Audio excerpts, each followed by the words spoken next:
রব্বুল আলামিন বলেন কিয়ামতের ময়দানে ওয়াবুদিআল কিতাব, যখন আমলনামা বান্দার সামনে পেশ করা হবে, বান্দা ওই সময় চোখের পানি ছেড়ে দিয়ে বলবে মালি হাযাল কিতাব, এটা কেমন কিতাব, লা ইউগাদিরু সগীরাতান ওয়ালা কাবীরাতান ইল্লা আহসাহা।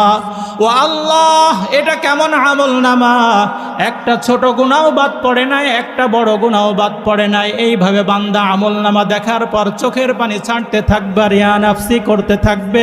এর রঘুনাথপুরের মুসলমান, অন্তরের কান খুলে শুনে রাখো, দুনিয়া থেকে যদি চোখের পানি ফেলে না যাও, ওই হাসরের ময়দানে হাজার আফসোস, হাজার চোখের পানি ফেললেও কোনো উপকারে আসবে না। रोने की वक्त जब रोया नहीं, वक्त जाने के बाद रोने से कुछ फायदा नहीं।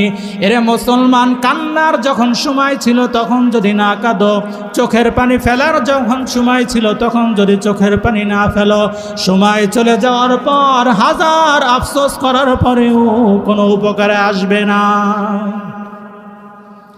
কারণ আমলনামা দেখার পর শুধু ইয়া নাফসি করতে থাকবে আর চোখের পানি ফেলতে থাকবে।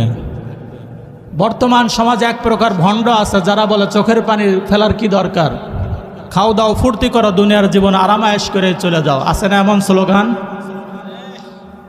কিন্তু আল্লাহ পাক রব্বুল আলামিন বলেন চোখের পানির যে এত দাম দুনিয়ার মানুষের কাছে না থাকলেও রব্বুল আলামিনের কাছে এই চোখের পানির অনেক মূল্য। জোরে বলেন আল্লাহু আকবার।